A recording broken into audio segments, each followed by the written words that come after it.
Hello, my name is Jillian Omatoso, nay Akinsoji Omatoso, and I have something to say.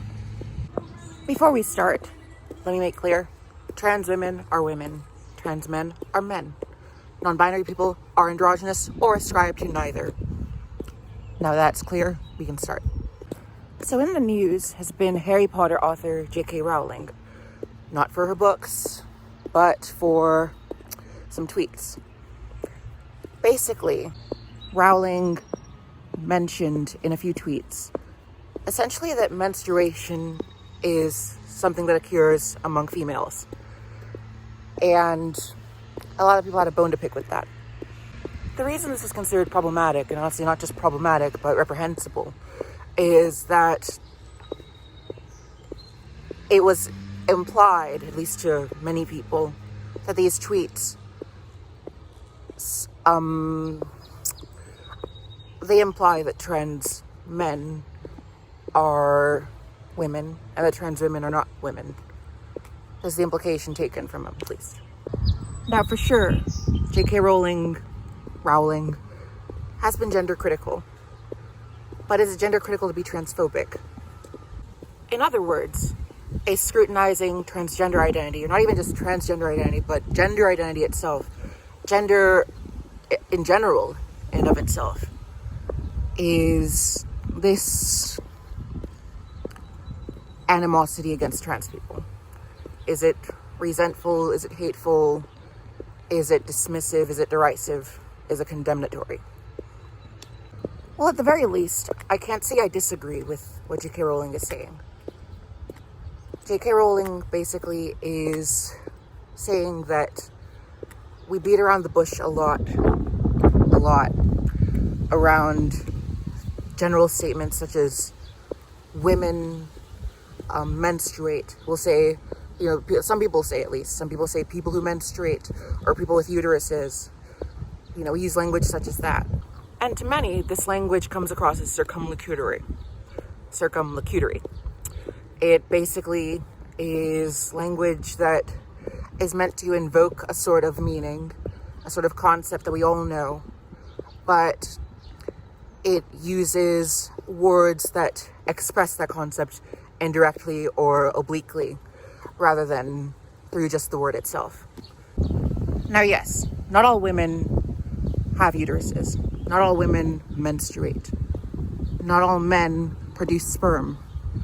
Not all men have testes. Some women produce sperm.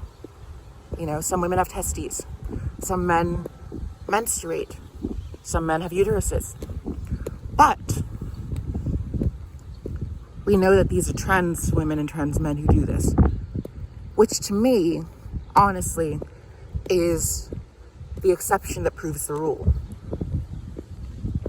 And I think that's where we run into such a logic problem here. Because what are we going to defend, basically, in what we say? And in what we say, what is right to say? What is, it's almost like what is the greater truth to hold or uphold? Well, let me put it this way.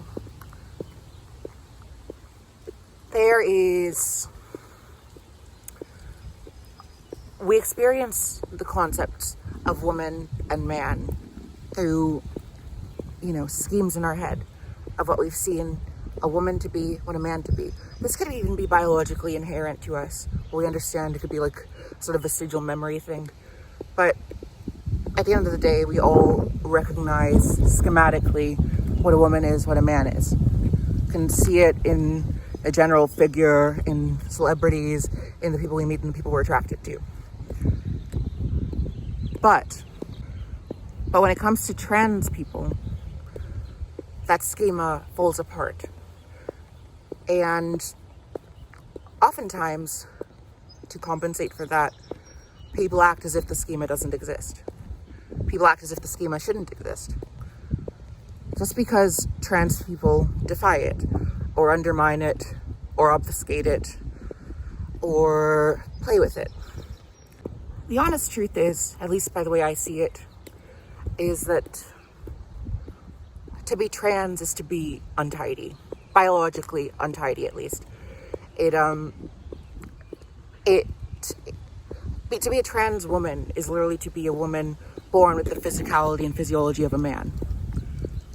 To be trans man is to be born with the physicality, physiology of a woman, or male, and a female, Trans woman, it's born male, develops masculinely. It's almost born twice even, because they are born with the genitalia and then develop during puberty into what outwardly looks like a man. Among a crowd, if you spotted them, even if they might look a little sad, you see a man. Or a trans woman, or a trans man, it would be the opposite. It would be someone who, developed a vulva and a uterus, and, during puberty, developed, a menstrual cycle and breasts and soft skin and didn't have their voice drop. They would appear as a woman, This is inherent and fundamental to what it means to be trans, at least what I see. To erase the aspect of confounding that is almost to erase what being trans means. To be a trans woman is to, at some point, to look like anything but, or to have a body that defies or undermines that fact that you are a woman. But testosterone has masked it so much, creating a male shell. For trans men, as opposed to trans women developing, topical hair and a deeper voice and perhaps even growing taller than the average woman and, a large frame, large rib cage, narrowing of hips, all these things, limited fat distribution around the body. A trans man will develop with female secondary sex characteristics like, the soft skin and the, curvaceous fat distribution, all that stuff. And they'll probably be experienced with, at some point, someone will experience them, say a trans woman will experience them, someone will experience them as a man, as, they'll be sexually attracted to men, they'll experience sexual attraction to them. I mean, even with cis people, there are plenty of cis people who, can be mistaken as men, if it's cis women, or a cis man who can be mistaken for as a female. This is the minority of people, but it does happen. And in fact, that fact of there being a capacity for that is one of the reasons why people are so hesitant to acknowledge that trans women and trans men don't necessarily fit the general format. Because there's some cis people who don't fit the general format. But to that extent, there is a format to be fit. We can't just ignore that because not everyone fits it. Because not everyone creates it or reinforces it. And I think that's what I switched to the other way because I want to go to a restaurant. But I think that's what J.K. Rowling is getting at. That we beat around the bush so much about the facts of sex and even of gender, that there is a nature, a feminine nature and a masculine nature that can, interbreed, but, they do exist. They have schemes, general schemes that can be understood and witnessed. I think J.K. Rowling is getting at the fact that we're so quick to, keep that, behind closed doors, or at least as having it as an unwritten law that we're not supposed to discuss that even though everyone knows about it. Which, is disingenuous to trans people and cis people. And within these discussions, there is an emphasis on trans women and the legitimacy of their womanhood, which, can be hard to hear sometimes. Yes, that, there's such scrutiny about womanhood about someone like me, for instance. But I think that there is some necessity to it, because guess what? At age 12, men weren't catcalling me. I never experienced men as, almost invariably a potential physical threat until I was in my 20s. I had that male privilege, which is another topic of great nuance that we can discuss another day. It does exist, but there's nuance to it too. You can't just say that because I'm trans and I revealed that at some point and exhibit that. I mean, what do you say about Bruce Jenner in 2007, for instance? Was Bruce Jenner or Caitlyn Jenner, in 2007, for most intents and purposes, a woman? Inwardly, yes. Outwardly, I don't think people experienced them like that. Even though, yes, many people might say they looked, sort of, how could I phrase it? Androgynous.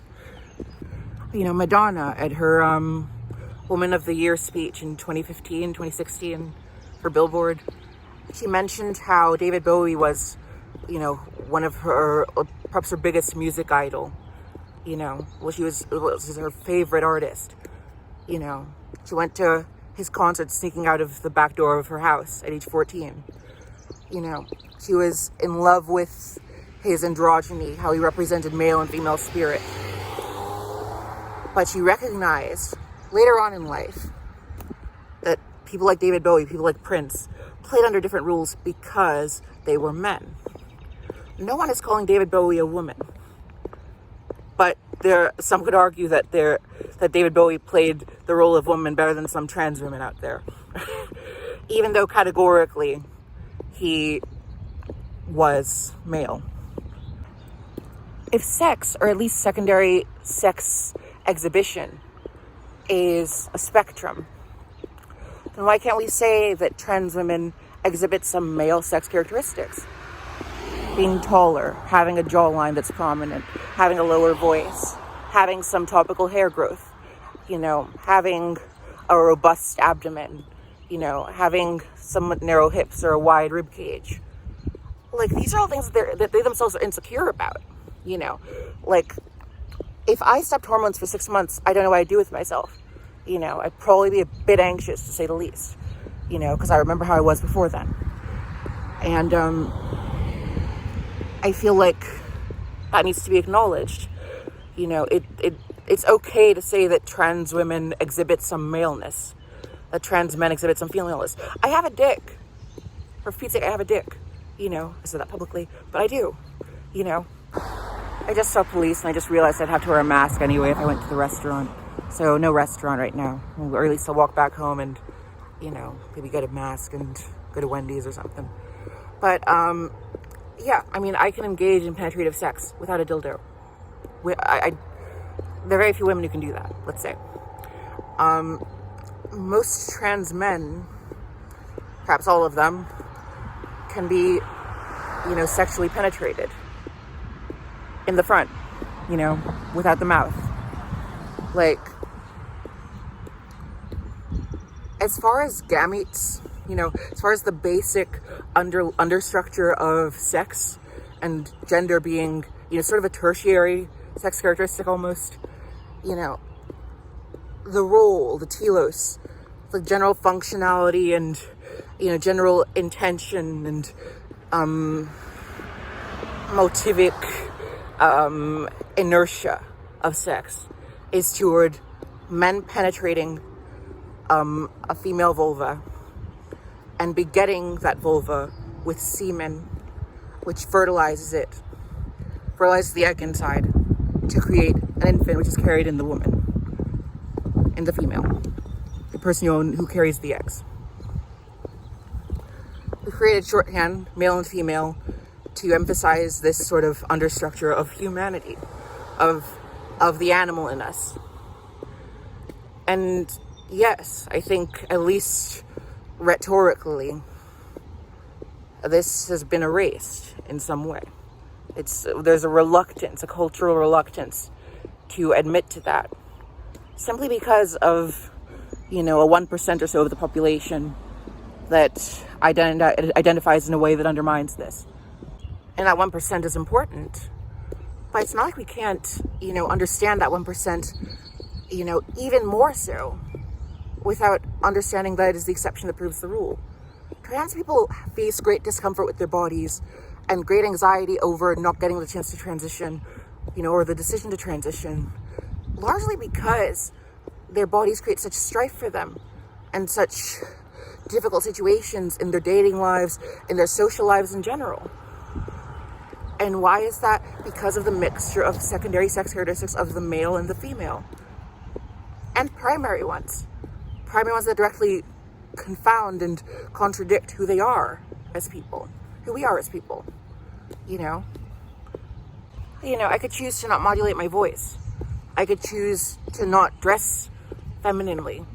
I could choose to, not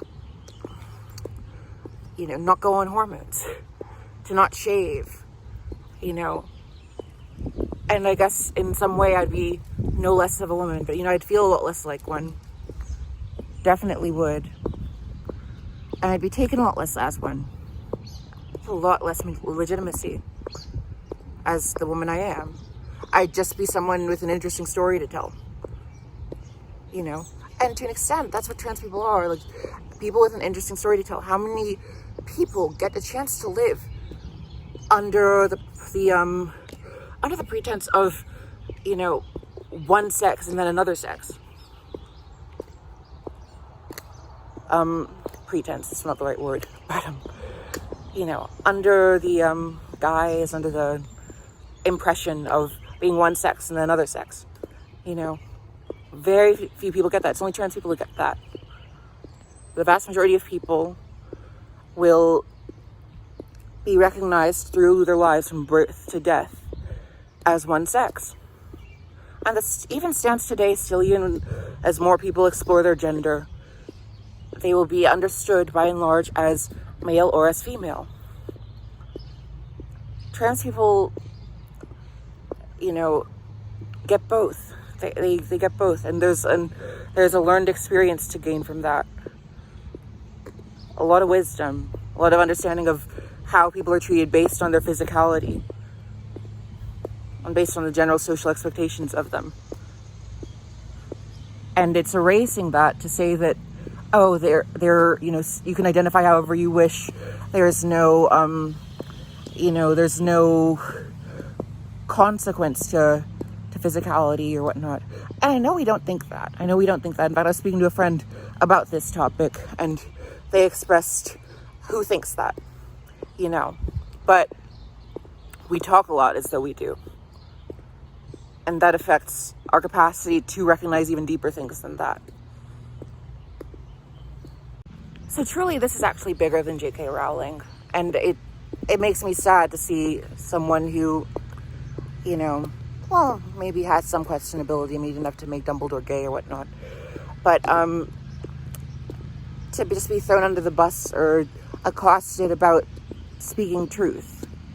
Even if maybe she's not the best person to say, maybe a trans person would be better off saying it than someone who hasn't experienced that. She's also a woman, and she also has concerns. She also experiences gender,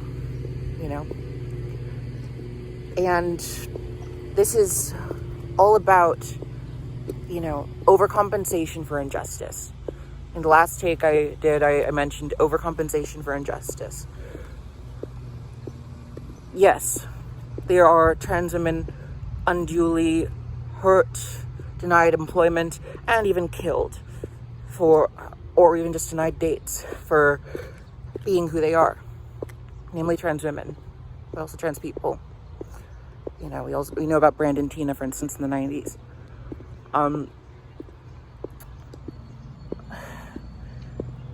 It can be dangerous. It can be anxiety creating to be transgender. It can be confusing for oneself and those around them. That doesn't mean that we erase the confounding truths. They erase the nuances of truth, the little nestings underneath, and above. Sex is real, Of course it is. Of course sex is real. No one's denying that. But, there is a form to maleness and femaleness. There's primary sex characteristics. There are primary sex characteristics. There are, the genitals. There's secondary sex characteristics. There's primary sex characteristics, the genitals, secondary sex characteristics, the stuff you're largely attracted to. And there are tertiary sex characteristics, honestly, that people don't acknowledge as much, which would be basically the behavioral aspects of maleness and femaleness. How people might in the past have recognized transsexuality, so to speak, transsexuality, which even now is sort of a word we tiptoe around simply out of, sensitivity. In the end, the world is always at war. You have to be ready. You have to be equipped to know that people will not necessarily take to you immediately. In some idyllic, hypothesis paradise, yes, people are what they identify as, because why else would they identify? But we have to understand that people will not necessarily understand you at first glance. And part of transition is, doing what you can and what you need to in order to make it so people do take to you that way. Otherwise, and some have it easier, some have it harder. I had a very hard time with how I looked before I transitioned. I'll put a picture below. I was very lucky. I transitioned at age 20 and things worked out. I just had to ruin it, remove this sort of bass sound. I had to remove that. But it worked out. Thank God. If you can't transition, you have to understand that there is consequence to your physical reality as far as that. Even if people call you male or female, if they're not treating you as such, if you're not getting, a dating or sex life or even a social life that, concords with that, what's the worth really? Why bring that on yourself? I guess to feel whole, however which way you can. I can't police people's transitions or how they choose to handle their transness or their genders. But there has to be some understanding of how people take to one another. And you know what? We are trans. We're not cis. We are women. We are men. We are capable of masculinities much greater than most women can achieve. Greater than femininity is much greater than most men can achieve. However which way you even slice that. And that needs to be embraced. Whatever beauty we have is ours.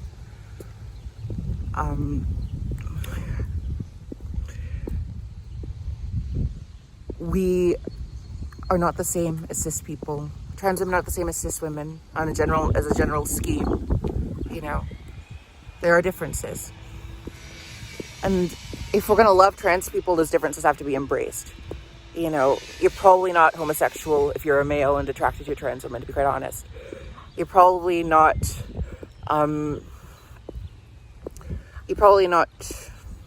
fully heterosexual if you're attracted to a trans man for their masculine features and you're a male, Probably are a lesbian if you're attracted to a trans woman and you're a woman.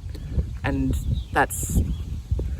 you get my point. There's bisexuality too, yes, and that's another nest. In short, let there be exceptions that prove the rule. Let there be trans people. Let there be females as being, by definition, those who menstruate. Thank you, and remember, non-binary people have a right to revel in their transness.